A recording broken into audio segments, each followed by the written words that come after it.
Special guest. Great to have Mahershala Ali joining us right now. If you haven't seen Moonlight, go see it. The 89th Academy Awards and Cinephile will be there.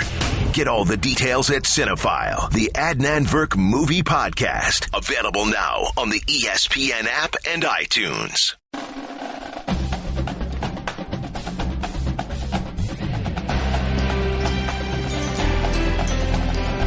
The best calls of the week, all right here. This is the Paul Finebaum Show caller only podcast.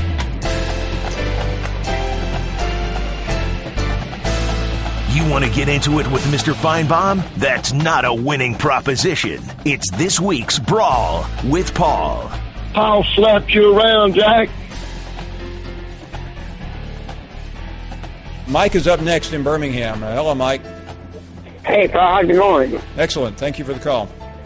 I got a question. Do you think that Bruce Pearl is on the hot seat with the basketball team? No, I've never even heard that consideration. Why would you ask that? Well, because I'm at of the season he's had this year and everything. I just think they've had a bad season this Mike, year. you just got through sweeping Alabama for the first time in 9 years.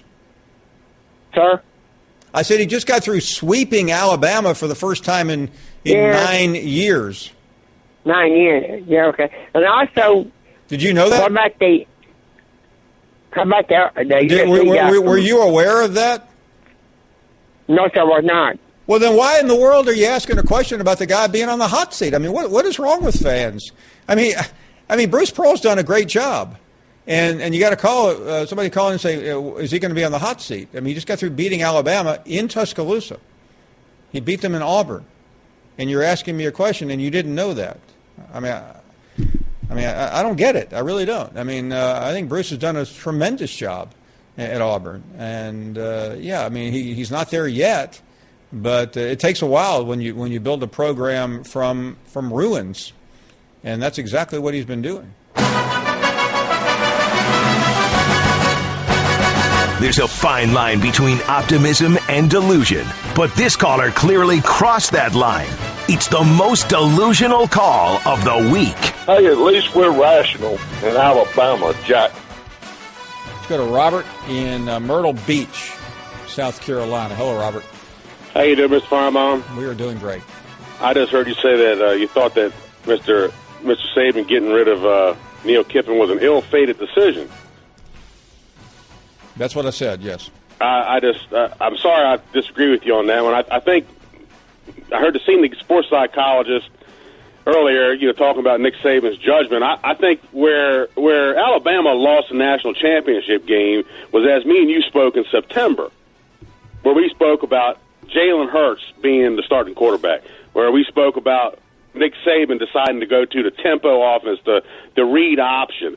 That's where I feel that Nick Saban made a bad decision.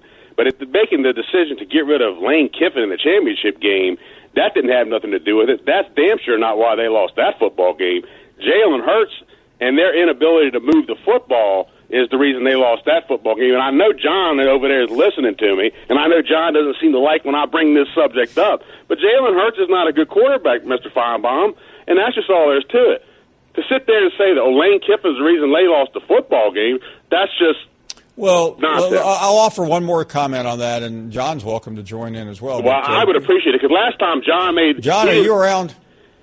I'm here, Rob. Last time, John, I got on here and I had this conversation. You said you don't like fans like me making comments about Jalen Hurts. Well, here I am today. You may not like fans like me, John, but the facts are the facts.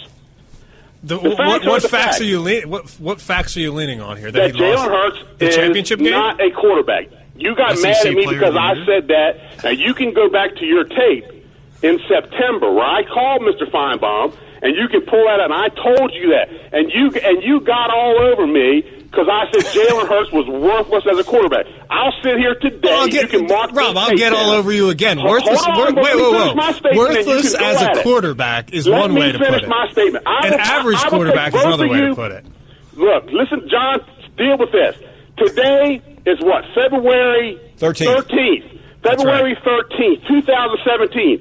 As long as Jalen Hurts is the quarterback of the University of Alabama, they will win games, but when they get to the playoffs, the bowl games, they will lose. Do I need to remind you, Robert?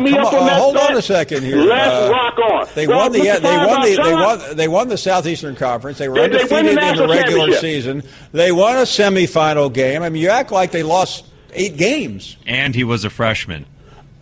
Ifs and buts with candies and nuts. Christmas will be every day. Well, feels like it is with you calling. Robert, you, what you do is you represent a portion of the Alabama fan base that's ungrateful for a young man stepping in, having a great freshman year. That's unfortunately what you represent. I hate to say it, and I'll say it again. The fact that you can be ungrateful and this much at that for a kid that comes in his true freshman season and takes you to the national championship game is borderline despicable. That's where I stand. What you got, Robert? I'm lost. Robert kind of went the Jim from Tuscaloosa route and ran.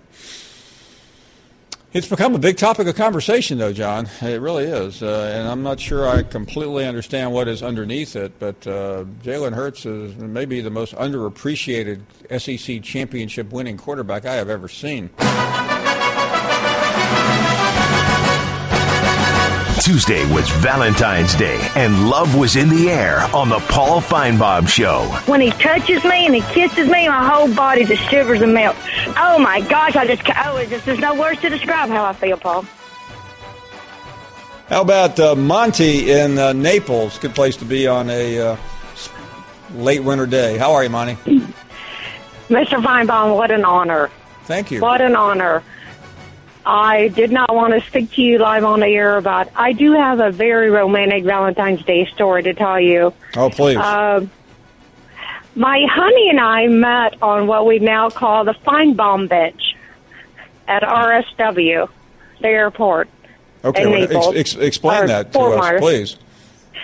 Well, I'm a huge fan of yours, and every afternoon I would sit out on the bench watching your show, and this very sexy man came courting me every day and would sit on the bench with me, and we named it the Finebaum bench. So you have a bench. So come to Naples. So where are you in this relationship? Are you married or still dating? Oh, good Lord, no. No marriage. No. We've been there, done that. Okay, no, we just love Mr. Finebaum. How about that? That is a great story. I didn't mean to push the marriage question. No, please. Been there, done that, but no, we love Mr. Finebaum. We love the Finebaum show, and you brought us together. So now, how long have you known each other? You're embarrassing me. I never wanted to be on the air. You are. Since actually September 11th. Okay. 9/11. Yeah. So you sit on this bench and you watch the show, right? Absolutely, on the iPad, and we fell in love. So, and we're now spending the day together at the pool. So it has been a good Valentine's Day. Thank you very much. And again, I never wanted to be on air. I wanted. Well, I'm glad you came on because we need more benches like that in America.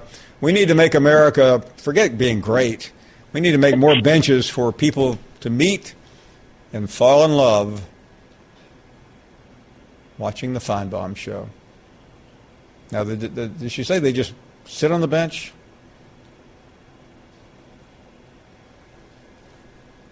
They're telling me we need to wrap up here. We can't go down that road. We went a bench too far, apparently. Millie next in Missouri. Hi, Paul. How are you doing? Millie. Hi. I would really like to wish you and John and Mark a really, really happy Valentine's Day, okay? Thank you. You guys look fantastic on the TV already. Hope you're having a good day, Millie. Oh, being able to talk with you guys makes it wonderful. Anyway, the thing of it is that thank you for telling me about such a wonderful game that they had on last night. Who would think that any school could do 100 games without losing? Connecticut was out of this world, don't you think? Yeah, they're pretty good. Oh, and I was for them because I mean, I just could not believe what they did. I was on the edge of my seat. Do you think that'll ever happen again in any of our lifetimes? The only thing I can believe that would be 100 straight would be John beating down Archie in a phone conversation. Well, probably, but I don't. I think John needs somebody to back him up, and he's got me always. Okay. Yeah. I'll tell him a thing or two. He might not like it, but I'd tell him a thing or two. I wish you would tell Archie a thing or two about walking into our little house here on a holiday and talking like a sewer. Well, I wouldn't do that, but I just don't like that sort of activity, you know, because you guys are total gentlemen, and you guys wouldn't do anything wrong for anything on this world. I think that you guys are incredibly special. Thank you. Anyway, could I just say hello to both of them? Would it be possible? Mark and John, is it possible for you to come out and play with Millie? You bet. Well, hi there, John and Mark. How are you guys doing this day? We're great. Happy Valentine's Day, Millie. Okay, thank you. You know, I love what you're wearing, that kind of a pink outfit, John. That's kind of cool. Well, thank you, Millie. I wore it just for you. Oh, thank you. And Mark, you always look fantastic, too. Well, thank you. Kind of the blue outfit. Hey, Millie, Millie, do you have any plans, or have you done anything special for Valentine's Day? No, I'm pretty much alone where I'm at right now, and the only thing, my special thing is just being able to talk to you guys today. What has this day meant to you over your life? Well, it's meant a little bit. I mean, usually I go and do special things for people, and try to anyway. But the special thing is when I've met new friends like you guys, you know. And I've been writing to you. You probably got we did. We received your missive yesterday, and we are deeply appreciative. And you'll be receiving more. I did write another letter, and I sent it yesterday. And I will continue to write. You know, it's too bad I don't live closer to you guys, because I've invented something, and I put your name on it. I hope you don't mind, Paul. No. Well, Millie, I appreciate it. It's been a long time since I've received a letter like that. Well, you're going to be receiving a lot more. It's part of my journal that the book that I'm doing. John is in Alabama. Always one of my favorite places. John, Laura Rutledge is here hanging out with us. The man, the myth, the legend, Mr. Finebaum. Thanks for taking my phone call, sir. Thank you. I was actually calling to talk about Maggie in Missouri, but I think it's so funny. These guys, these Big Ten fans call, and they're on the phone for an hour because you need these followers. And you know, I would rather listen to I-Man talk about his band than listen to a Big Ten radio network. But anyways, what I was calling about was what was the lady's name in Missouri? Maggie. Millie. Have you seen Millie? No. Where's Millie? I did. I was actually watching the TV. How about that? That she's her not married, right? Picture. Millie is not married. No. Okay, maybe she needs a little young buck to take care of her, and I'm looking for a sugar mama myself. John, Millie's not. I have to speak for Millie. Millie is not that type of woman. Millie's a very fine, religious woman who I don't think is looking just to hook up for hookup's sake. No, I wasn't looking for a hookup. Millie is a classy lady. Look at those glasses. Maybe she's taking me to Red Lobster if we hung out or something. Paul, you and Millie look very good together. Bobblehead Paul. We do. I think it's very cute. Look at those eyes of mine going, hey, look at her. You are kind of and Millie. This music is really putting us in the mood here. John, I'll tell you what. I have Millie's number. I'll call her and see if we can get you... Wow. This could become a matchmaking show. That would be fun. That would be... Paul, we could put together is there a show like that on television? I haven't been watching. Seriously, you took the time to call the number and sit on hold for this? Thanks for wasting our time. It's the worst call of the week. I'm an idiot. You're a genius. Okay. That I agree with. Tom is next up in Cleveland. Hello, Tom. Hi, Paul. I enjoyed you making fun of the St. Bonaventure St. Louis basketball game. Your guys in the booth remember Bob Lanier from St. Bonaventure? Yeah, I bet Mark does. I bet Mark does. You know, Paul. The Browns are got the number 1 draft choice, and we're afraid we're going to get an SEC guy again, like a Johnny Manziel, Trent Richardson, Bartavius Wingo, and now we're considering Myles Garrett. Yeah. Paul, please, can these SEC guys help us Browns? Well, Myles, did you see Myles Garrett play last year? I mean, he's an outstanding player. Yeah, but he's kind of not the brightest bulb in the room, Paul. Did you see what he said about the Cowboys and the Browns? And Tom, are you hiring a football player or a nuclear physicist? Well, we understand Myles Garrett. He rushes the passer pretty good, Paul. But yeah, I would say so.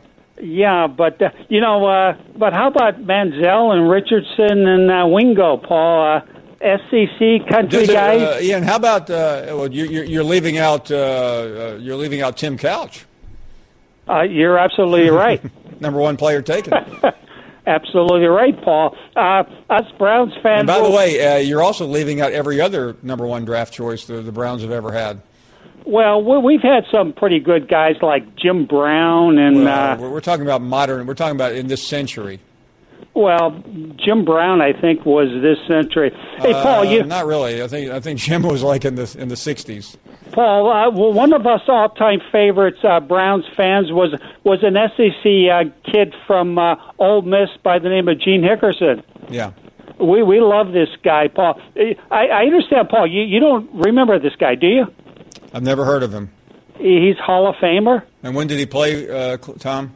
He blocked for a running back by the name of Jim Brown. So is this back in Paul Brown's day? Yes.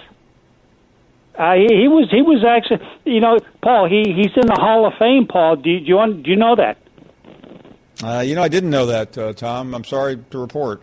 But after he left football, he became a multimillionaire, and he ended up with Alzheimer's. Paul, I don't know if you remember, Paul, when he was in Canton, he was brought out to the Hall of Fame voters, the folks in Canton. Jim Brown was pushing his wheelchair, Paul. Do you remember that, Paul? I do not. Tom, I just got through saying I didn't remember it, so how am I supposed to remember it 2 minutes later? Well, you're an SEC guy, Paul. I think you would so nothing. Paul, do you know anything about the SEC history? Not really, Tom, but please educate me. Well, Paul, I think you only go back to, 1976, Paul? Somewhere around there. Well, Paul, I think you should... goodness gracious, Paul. So, Paul, thanks, Paul. I'm going to hang up, Paul. Please.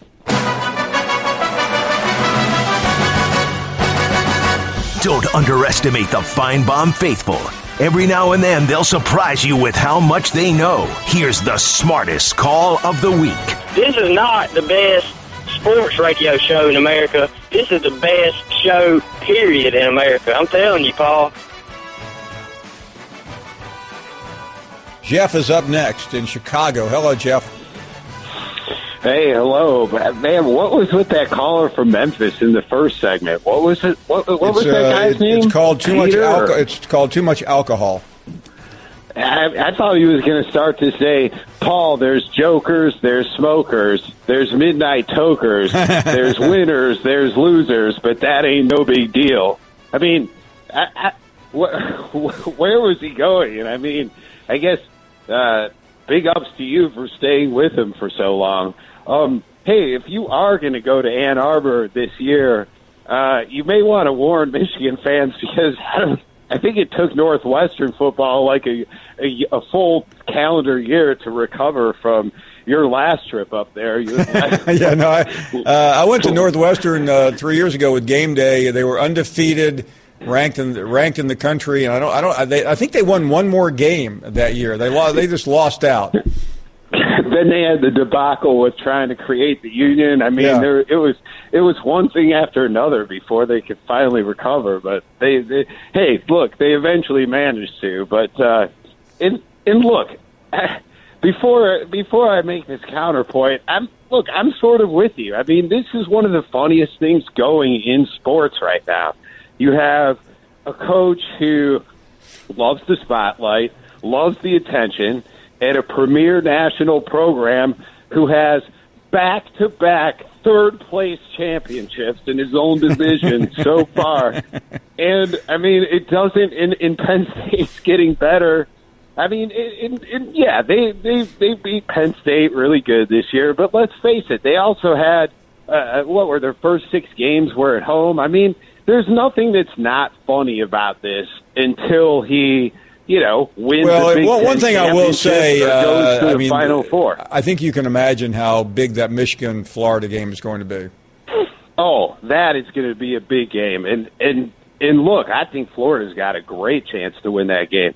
But I guess you're sort of, hiring a recruit's dad, I'm not saying you fully crossed over on Jim Harbaugh into Charles Barkley on LeBron James territory, but there's sort of, you might want to reel it in a little bit in the sense that this hiring a recruit's dad, of course, the most famous one I can remember is in basketball with Larry Brown hiring Danny Manning's dad. Ed Manning, who was driving. He was a long haul truck driver at the time.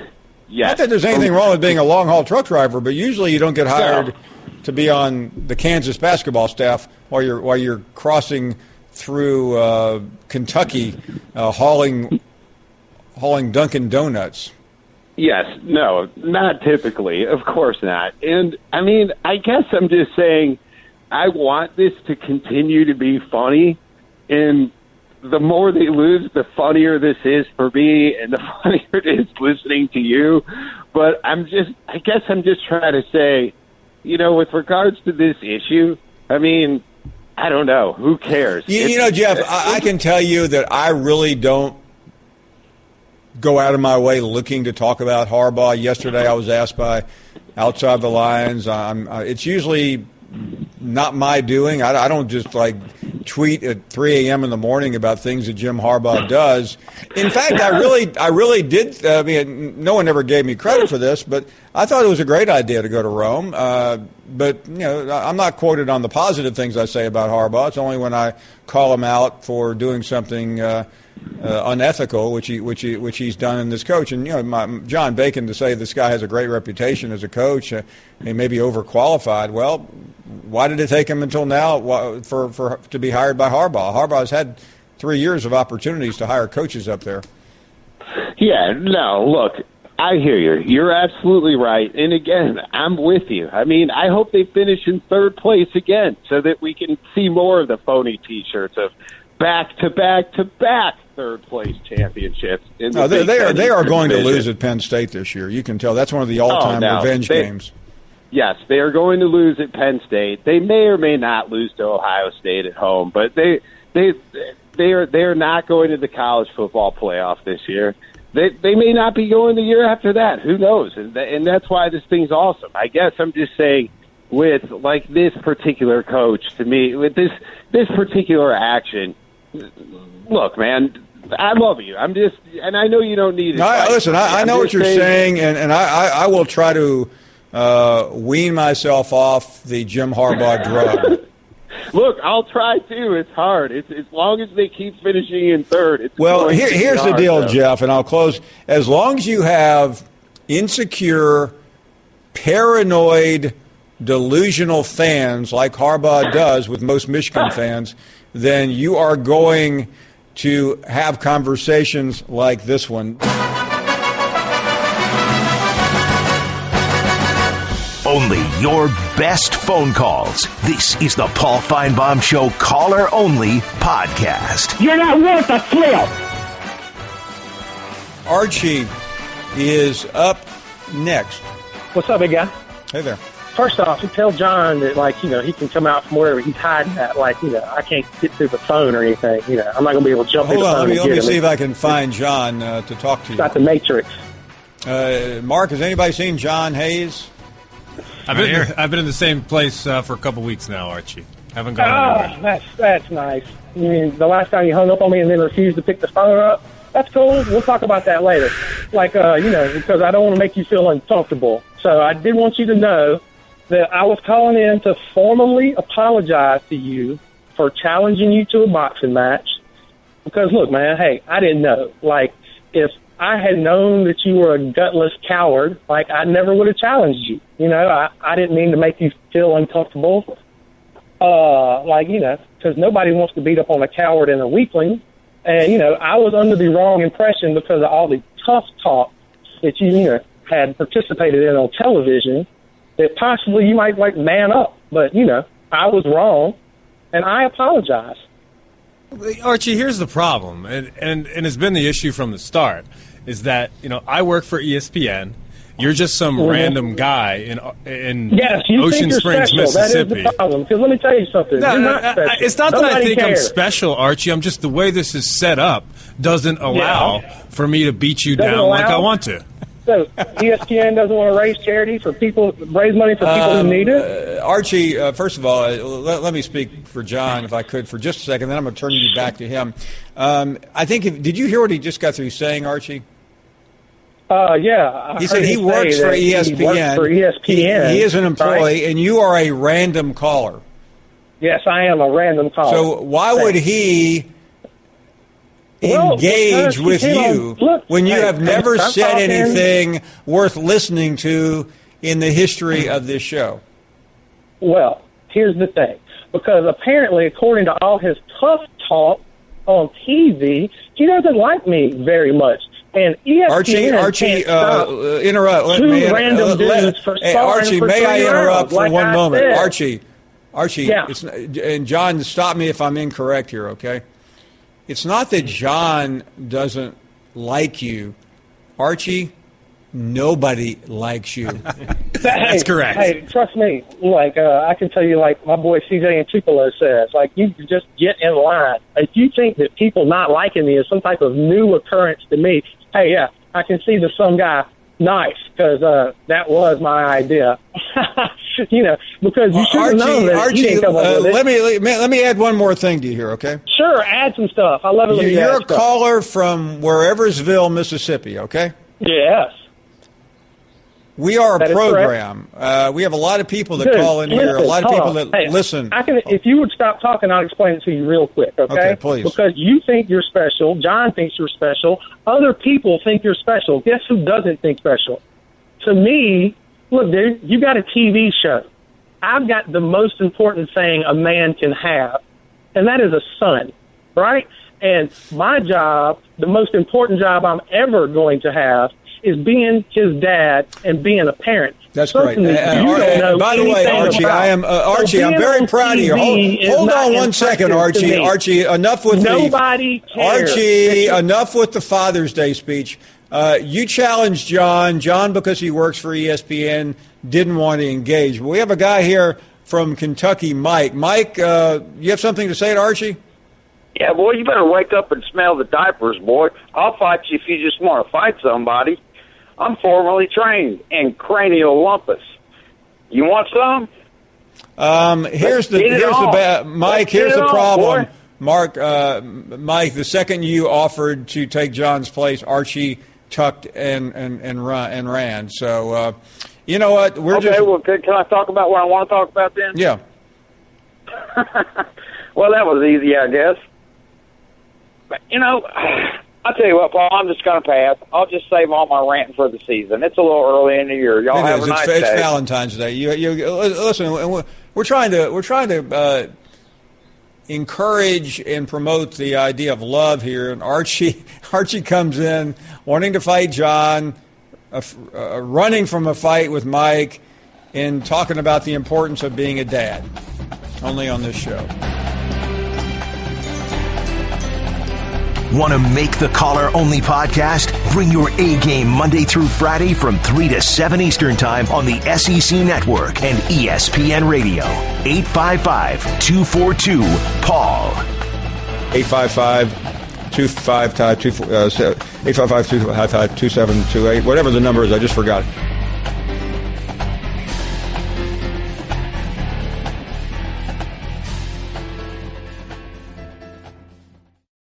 Hey, baseball baseball fans, this is Buster Olney. Mark your calendars because the daily edition of the Baseball Tonight podcast returns on Tuesday, February 21st. Make sure you subscribe to the show now in the Listen tab of the ESPN app. Hey, basketball fans, I'm George Sedano on the latest NBA Lockdown podcast. The full cast today. Amin Al-Hassan, Cassidy Hubbard, Kevin Pelton, and I talked to Pablo Torre about his LeBron piece, Adam Schefter about his new role as an NBA sideline reporter, and Draymond's comments. The NBA All-Star Game this Sunday. Here's Curry behind the back, half-court heave on its way, and he hits it! Coverage begins Sunday at 7:30 Eastern on ESPN Radio and the ESPN app.